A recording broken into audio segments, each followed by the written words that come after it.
And buongiorno. We're not in Rome, but we'll go with the Italian anyway as an entry.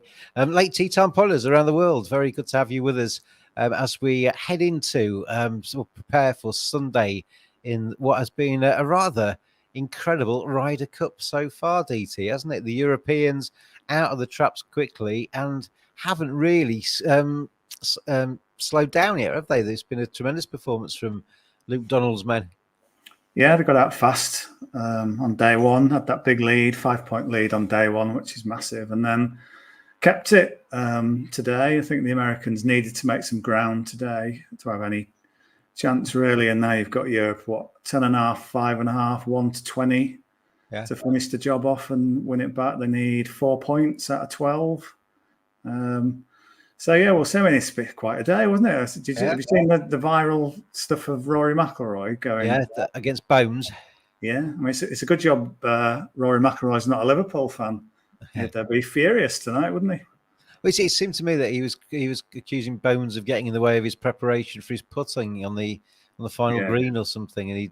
And amidst all the shenanigans with all the crowds and all the team around the greens, it must be quite hard to keep etiquette exactly spot on. But I think clearly Rory had won every match until then. He's played all 4 games sort of under pressure. This was late in the day. It's been a long 2 days for him. He's thought he's winning 4 out of 4, and that match has just turned around through Cantley. So stuff that was probably annoying anyway, to some extent, this becomes magnified. You never know either, DT, because we've seen some days. I mean, I always guard against getting too far ahead of myself in terms of actually celebrating a win before it's happened. And we've seen sporting events where I've been in press boxes and things where everybody's talking as if it's all over, and you scroll on 24 hours and it's a completely different story.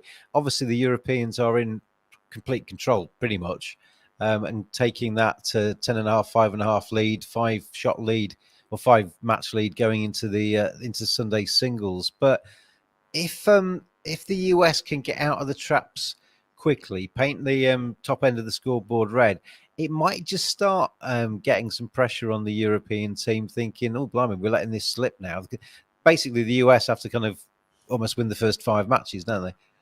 Yeah, they need to make it close. So obviously, that's where the tactics come in, and that's how Luke Donald sort of framed his lineup. He wants to sort of quell an American onslaught early on. So you know what we've got, don't you? We've got my mates to play. Yeah, I saw that. I thought of you. Yeah. So we've got Rahm against Scheffler in the top game, and then you've got Hovland Morikawa second up.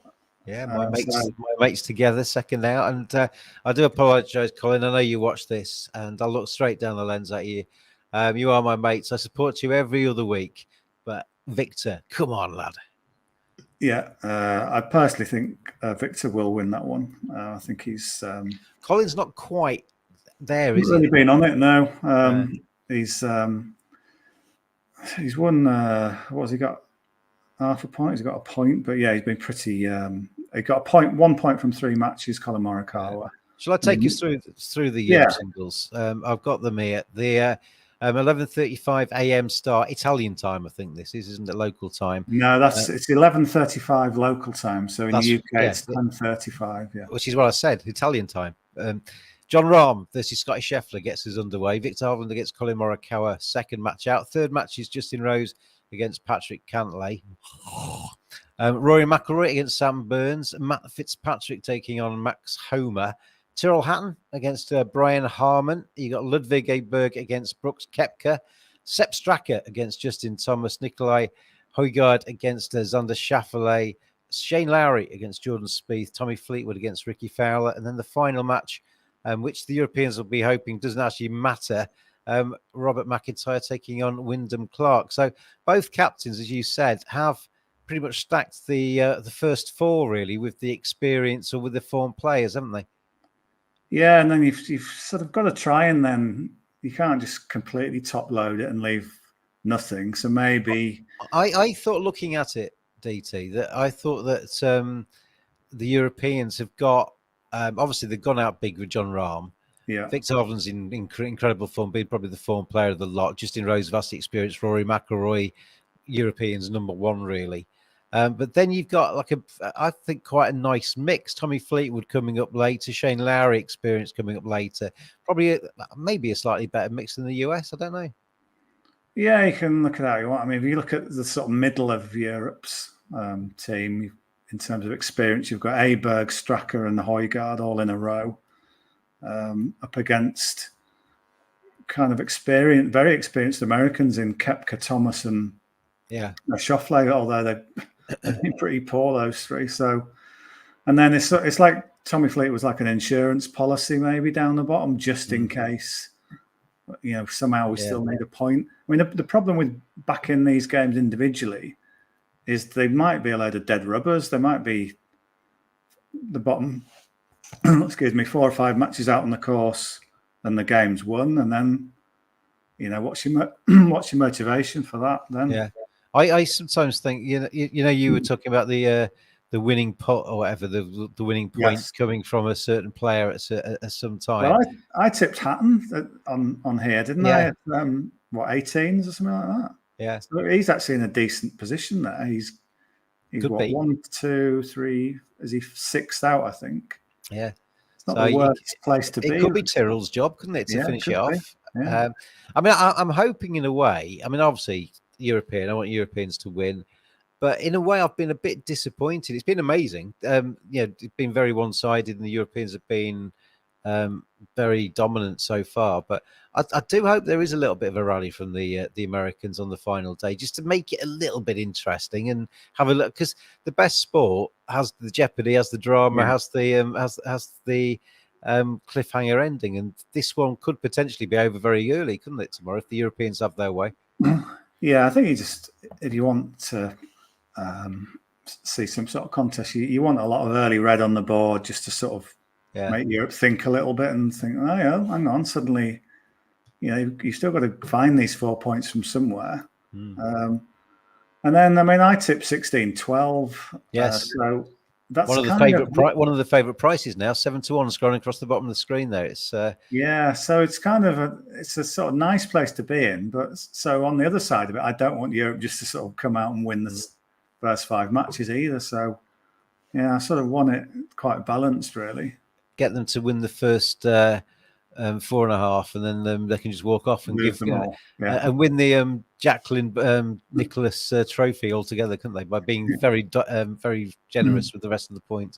The one thing I just wanted to mention, we were talking about Patrick Cantlay earlier, most boring man in the world, but he is refusing to apparently wear the US cap. And did you see when he held the putt on the final green? Yeah, it was all day, wasn't it? With the hats, but they were all waving their hats in the air, weren't they? Yeah, they're all. It's all filtered through to the crowd about him wanting money to be playing in it. So the hat thing, and then they interviewed him, and all he said was that it didn't fit. But then there's pictures emerged of him playing in other tournaments, team tournaments, where he hasn't got a hat on. Yeah. So maybe. I mean, he's got quite big ears on him, hasn't he? I don't know whether the kind of generic design that meant to fit everybody doesn't fit his head. I don't know. Well, if you're watching Patrick, you've been called boring. You've got big ears. What else is wrong with you? But I mean, he played some amazing golf to win that bottom match, didn't he? Well, I said to you, I think he's powered by AI because he seems to have no nerves when it comes to those putts, does he? Yeah, he was superb. Credit to him there, because just some time. I mean, if they'd lost that match, 11-5 is dead. It's just that feeling of momentum, and clearly Europe. McIlroy's not walked off the course thinking, he's walked off all riled and a bit sort of. So, it was a proper standoff, that McIlroy against Bones thing. It was, he was apparently Shane Lowry had to pull him away and put him in the cab. Yeah. He's not worth it. Leave him alone. Finish him off tomorrow. Saturday night in Rome, mate. It's disgraceful. All sorts. You get all sorts. Anyway, we are here to obviously talk Ryder Cup, and it's been thoroughly enjoyable. I mean, we haven't seen enough of it today because we were both working on football together, weren't we? So, and we saw all the morning session, and then I've sort of been catching up on it tonight a little bit. But and the course is great. There's some really good holes on that course, and that drivable par 4 and the 17th, the par 3's a good good hole as Yeah, well. So. it's a really good match play course, isn't it? Because you can get these swings of momentum and holes that seem to be going one way, and then someone will come up with something. So yeah, I've enjoyed it as a Ryder Cup course. So anyway, let's get on to your picks, because we've got these 12 singles matches. We've talked about the outrights. We're still back in Europe. Our money on Europe is looking fairly safe, barring a dramatic US comeback. But in terms of the singles matches on Sunday, DT, which ones stand out for you? Which ones are you looking at to maybe stick in an acca or put a bet on? Yeah. So the top game then, which is 10:35 UK time, 11:35 local time. It's a humdinger. It's Rahm against Scheffler, but if you look at some of the stats, Data Golf have managed to compile some stats, which is quite impressive, on who's done well. And Rahm's just a mile clear, and Scheffler's sort of near the bottom. Yeah. So even though on paper it looks like this could go either way, on this course and how they're playing this week, you've got to think Rahm. Plus, Rahm was rested, wasn't he? He didn't play in the afternoon. Well, he was rested. Scotty Scheffler seemed to be dropped. Yeah, Scheffler's been out of sorts, hasn't he? It's not been his week. And the times when Scheffler's long game has looked as good as it normally is, but his putting just still doesn't convince at all. So they got battered 9 and 7, and apparently when he walked off, he was basically shell shocked, and the captain looked at him and said, "Yeah, let's leave you out this afternoon." Yeah, the cameras sort of closed in on him, sort of in tears, and I think him and Koepka were like Koepka were 8 over or something for there. That's the record win, in that. In the Ryder Cup, wasn't it? Yeah, and it was sort of it wasn't like Europe were holding everything or chipping in. It was just like incompetence from. Yeah, well, it's a combination of both. Victor played well, but without not well enough to be winning 9 and 7. Don't you diminish Victor's achievements? Well, Dave? they had to play useless to get that sort of scoreline. Yeah. So Rahm for me, because the betting doesn't particularly show that Rahm is playing the better this week, or a lot better. So Rahm to win that one. Yeah. And as I said, that excuse me, I prefer matches that are genuinely there's something on them, rather than these ones that could be dead rubbers, although I will come on to one down there. Your boy Hovland against your boy Morikawa. Yeah. Probably Hovland, but it's not one I particularly want to play. I think Victor wins that every day of the week.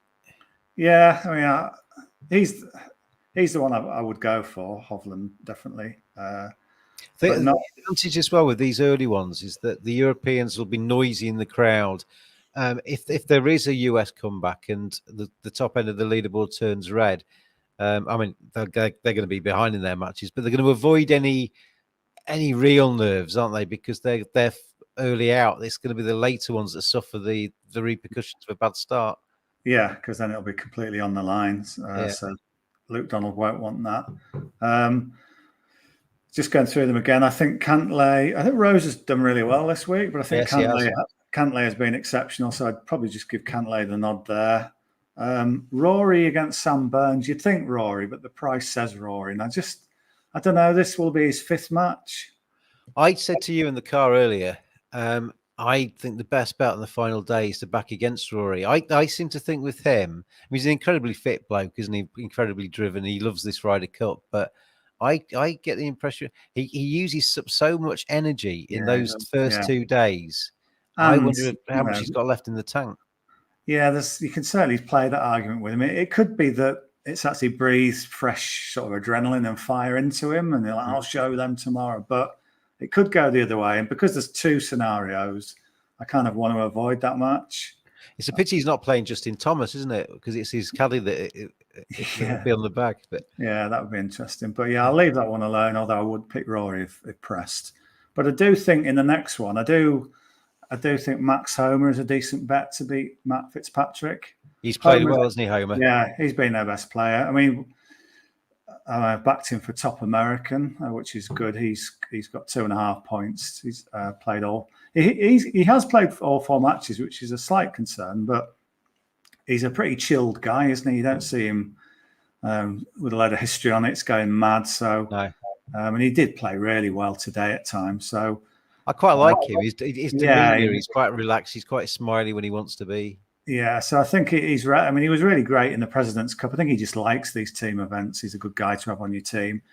Fitzpatrick, he did win his first Ryder Cup alongside Rory, but he didn't contribute an awful lot in that afternoon loss against Cantley and Clark. So I think Homer can complete his excellent personal week by winning that one. So if you want to add him in there. Am I adding these? Are you okay to do that? Yeah. Can you do it? Because I can't do it on my screen here. Oh. Okay, well, I know one set of prices, so I'll go with that. Hatton Harmon, I think that'll be close. I think Harmon was poor on day one, but really good on day two. He won both. Hatton's been sort of good without being amazing. I think he's played the odd, not great shot. So not a game I want to get involved with. Could go either way. He's been a bit up and down, hasn't he, Hatton? Yeah, a few highs and a few lows. But the thing is, with match play, you can get away with a few lows because you only lose one hole, don't you? Yeah, but just at times he's not quite hold the putt that you needed to. And Harmon's a pretty sort of sticky character, so he can just weigh you down a little bit. So I'll leave that one. Aberg Koepka's interesting because if Koepka plays like he did in that 9 and 7 loss to Aberg and Hovland, then you'd pick the young Swede. But I think Aberg, although he's done sort of well, there's at times where he's looked a bit like this is his first. He does seem to be enjoying it, though. He's definitely enjoying it, but I don't think you wouldn't say he's taken the event by storm or anything like that. I think he's enjoyed being with Hovland. He did lose in company with Hovland in the afternoon. Yeah, I'll tell you what, Dave, if you'd said at the start of this that Aberg would be playing Koepka on the final day and they'd both be 10 to 11, you'd know the Europeans were having a good time of it, wouldn't you? Yeah. So I don't know, with Koepka, it's almost like Koepka, you almost feel sometimes that he's probably looking forward to the singles where he can just be himself rather than relying on a partner. Because he's so sort of focused, isn't he? That's the stereotypical view on the Americans, isn't it? That they are selfish individuals who like the singles better than the pair things. So again, it could go either way. I think Koepka might just have the guile to get it done, but not want to get involved with. Straka versus Thomas. Straka's been a bit sort of one of the lower key members. Thomas is an interesting one because there's at times where he's looked like he's playing well and the fire's burning within him and he looks like, this is what they need. But he's got half a point from 3 games. Yeah. He's been carrying his mate though to a little bit. I think I don't think Jordan's played very well. No, so there's that. But if you look at some of the data golf numbers, Thomas is quite poor, to be honest. He's down there. So it might be a half, that one. It's not one I want to bet on because Thomas, I don't know. So there is evidence that he's played well. There's evidence that he hasn't played well. Højgaard, the thing with that Straka Thomas, it wouldn't surprise me at all if Straka won by 4 shots. It wouldn't surprise me if Thomas won by 4. Yeah, someone could just get on it because neither's been in great form. If someone finds the game, they could run away with that. Højgaard versus Schauffele.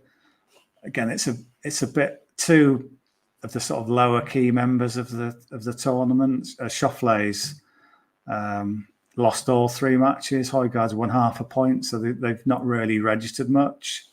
It might be that Højgaard, we're getting to the stage now where it might be done and Højgaard can kind of freewheel it a little bit and win.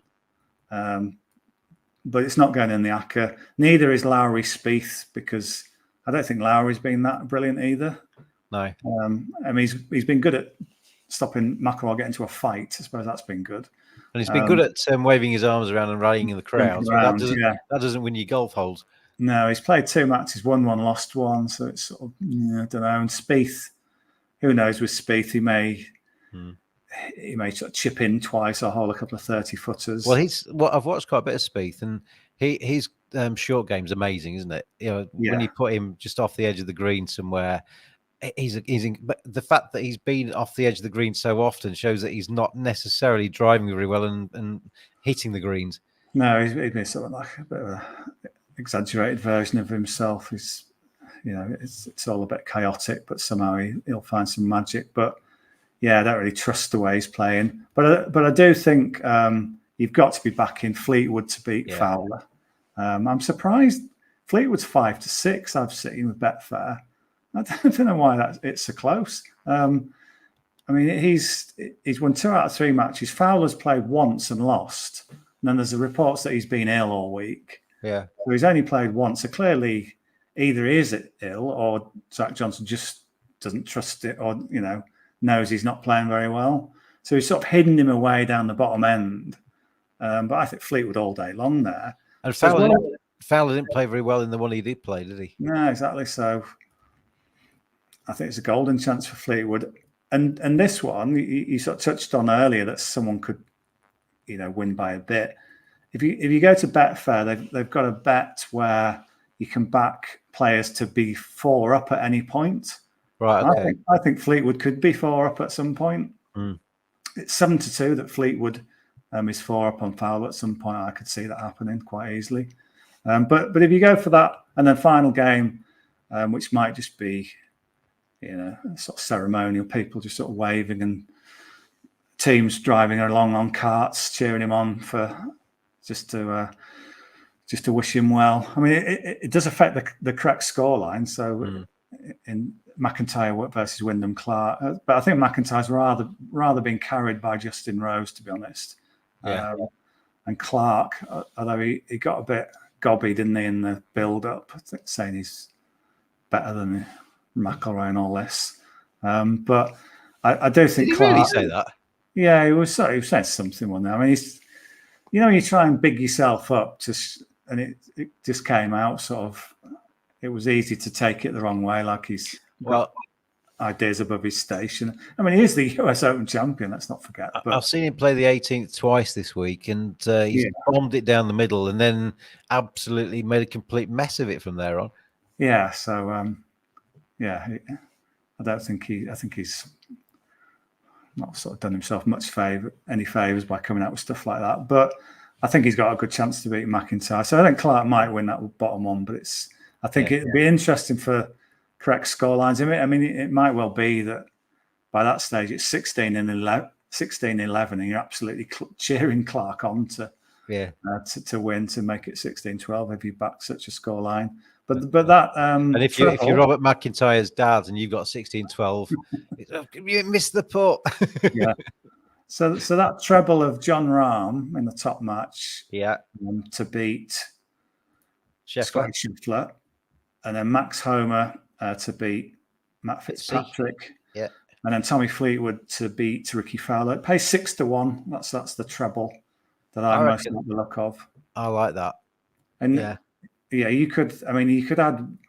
People might want to add some more, and you'd probably add Hovland to that as well, which would get it, into double figures. And I do like that single bet on Fleetwood to be 4 up at some stage against Ricky Fowler, because I just think Fleetwood could absolutely run away with that one.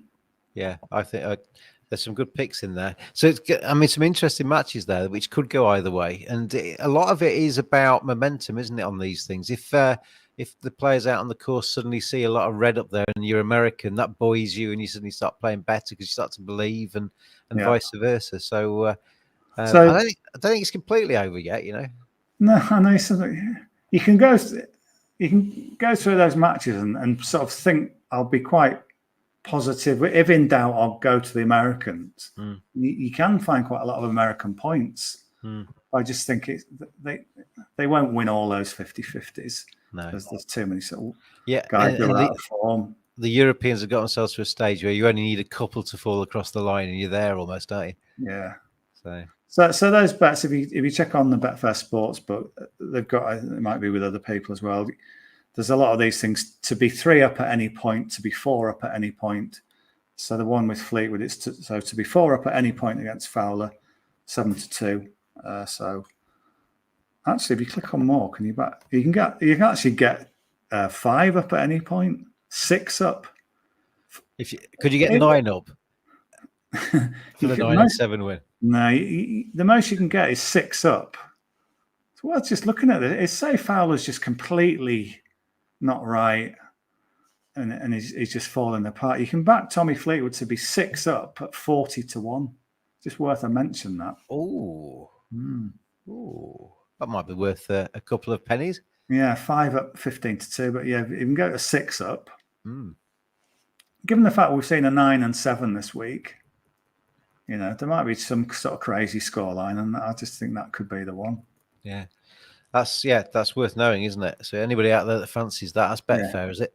Yeah, if you look at those matches and really fancy a thrashing of some sort, or just someone to totally dominate, they don't even have to win by that scoreline, but just to be ahead by that amount. They could end up losing. Yeah, well, they could do. Yeah, they could be 6 up after 6 and lose. But it's just worth a look at some of those prices. And now we've put it into your head, late tea time podders. You'll be kicking yourself if you don't take it. If you fancy Hovland to smash Morikawa, then that might be a route in. And that's going to be interesting. And I like it tomorrow because I'm on football again tomorrow afternoon, but it starts early enough for me to get a good flavour of it before I set off tomorrow. So we'll be watching that. So those matches, UK time, they start at 10:35. So you don't have to set your alarm for 6 again or whatever it was. Yeah, we'll get the next door neighbours to have a fight. I mean, you can as well back the correct scoreline in the singles. So if you think the singles, and I quite like this actually, I do like this. If you think the singles will be tied 6 points each, you can back that 6-1. Is that all right? Is that the same price than if you added just 6 to each of their current scores? Because sometimes in betting you can find a little bit of a differential, can't you? Yeah, I think I did check that, and I did see that it's similar. So that would be, what would that be? Well, 6 all would take the score to 16.5. 16.5, 9.5. 11.5. Yeah, that's right. Yeah. Yeah, so there's plenty of those. So, or you could just back, if you just think the Americans will win the singles, you can back that. I think 13-10, something like that. If it ends up being 6.5, 16.5, 11.5, you'll be half a point out, DT. Well, I think I did go either side, so I shall check that Matt Fitzpatrick missed putt on the 18th today, and you could look back at all of those things, couldn't you, just to kick them? There'll be 20 of those, won't there? We could say, if only that. If only that, yeah. But anyway, so there you go, late tea time podders. We are all ready for Sunday of the Ryder Cup, and come on the Americans. But I do actually mean this. Come on the Americans. You want a contest, don't you? Yeah, the sport's the best when it's actually exciting. And if the Europeans just romp away with the first 6 matches tomorrow, it's not exciting, is it? So it'll be amazing, and it'll be great for the European team, but it won't be quite as dramatic. Yeah, need a little bit of fight in the Yanks. Yeah, we shall see. Yeah. Anyway, DT, thank you very much for your tips today. And we're going Rahm, Homer, and Fleetwood as a treble then in their respective singles matches tomorrow. And don't forget those Betfair markets. So be 4 up, 5 up, 6 up, whatever you want in terms of the singles matches tomorrow. But particularly like Fleetwood against an ailing Ricky Fowler. To be 4 up at one stage is going to be 7-2, 6 up 40-1. So pays your money, you takes your choice, whatever you fancy there. And good luck with all of your bets. Of course, gamble responsibly out there, everybody. Enjoy the final day of the Ryder Cup. It only comes around every now and again, doesn't it? So enjoy it, and we will see you again. What day will it be next week? Do we know? Well, we're not sure because we've been dabbling between Wednesday and Friday night, so we'll see. But we will be back at some stage, and we'll see you again ahead of the next golf post Ryder Cup. But enjoy Ryder Cup. This has been a sports broadcast media production. I've been James, he's been DT, and we'll see you again next time. Cheers all.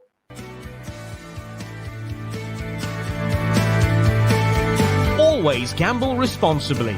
Visit begambleaware.org for more information.